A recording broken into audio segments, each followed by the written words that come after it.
Lesson 2.1, Fundamentals of Probability. Our objective for this lesson is to be able to determine the total number of outcomes and events for a given scenario.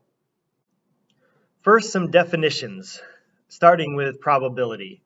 Probability is the extent to which an event is likely to occur. So probability is how we predict the future. We can't predict the future with certainty, of course, but many of the decisions that we make in life are based on a determination of what is likely to happen. And the study of probability helps us to make those decisions.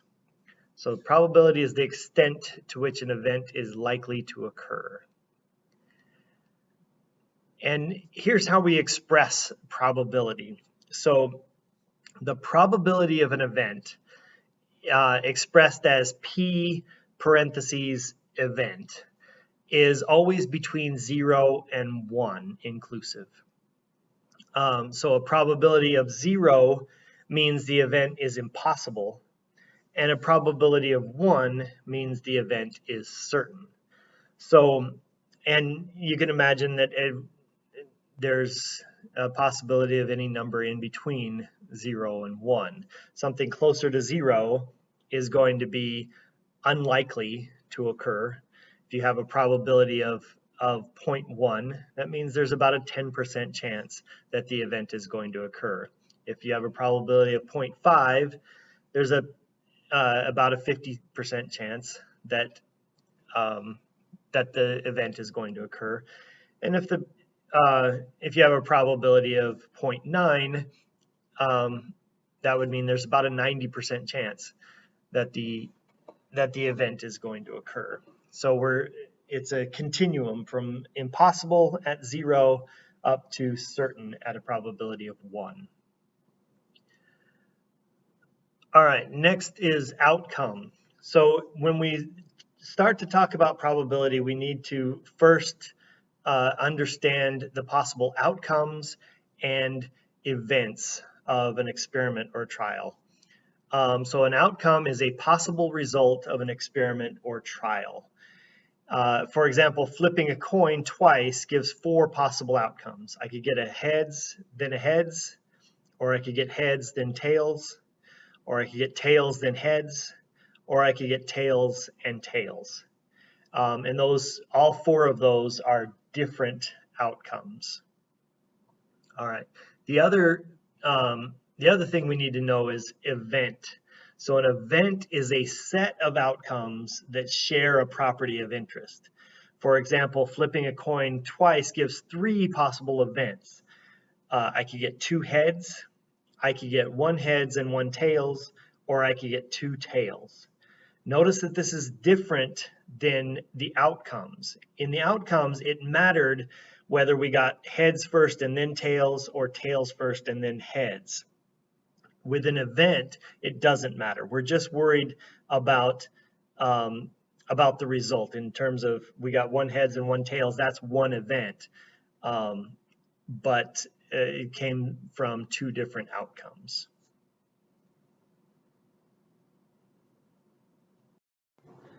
All right, let's do an example that will hopefully show the difference between outcomes and events. The example that we're given is that the Arizona Diamondbacks are playing the Los Angeles Dodgers in a 3-game series. And we're asked first to list all the possible outcomes of this 3-game series. So first, let me note that if there's only 2 possible outcomes for each game, either the Diamondbacks win and the Dodgers lose, or the Diamondbacks lose and the Dodgers win. And so I'm going to indicate the Diamondbacks winning and the Dodgers losing with a W, meaning the Diamondbacks won. And an L will mean that the Diamondbacks lost, and we know from that that the Dodgers then won. All right, so the first outcome would be that the Diamondbacks win the first game, they win the second game, and they win the third game. So they won all 3 games. That's one outcome. A second outcome could be that the Diamondbacks win the first game, they win the second game, but they lose the third game.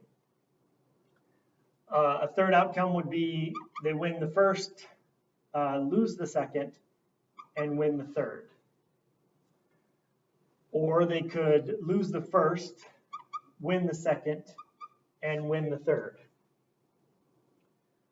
Another outcome could be that they win the first, but lose the second and the third games. Or they could lose the first, win the second, lose the third. Or they could lose the first, lose the second, and win the third. Or they could lose all three. So these are the 8, excuse me, the 8 possible outcomes of this first game, or of this 3-game series. All right. Now, the second part of this asks us if we're only interested in how many games the Diamondbacks win, then how many events are we talking about? So an event now, notice that with the outcome, which games they win or lose matters. This is a different outcome than this, but it's not a different event. With this event, this is the Diamondbacks win 3 games. So, and then with all of these 3, the event is that the Diamondbacks get 2 wins. And with all 3 of these, the event is that the Diamondbacks get 1 win. And then this final one is the Diamondbacks get 0 wins. So we can see that there's 8 possible outcomes for this 3-game series, and 4 possible events. So the outcomes are win, win, win, win, win, loss, win, loss, win, loss, win, win, win, loss, loss, loss, win, loss, loss, loss, win, and loss, loss, loss. The events are 3 wins, 2 wins, 1 win, or 0 wins.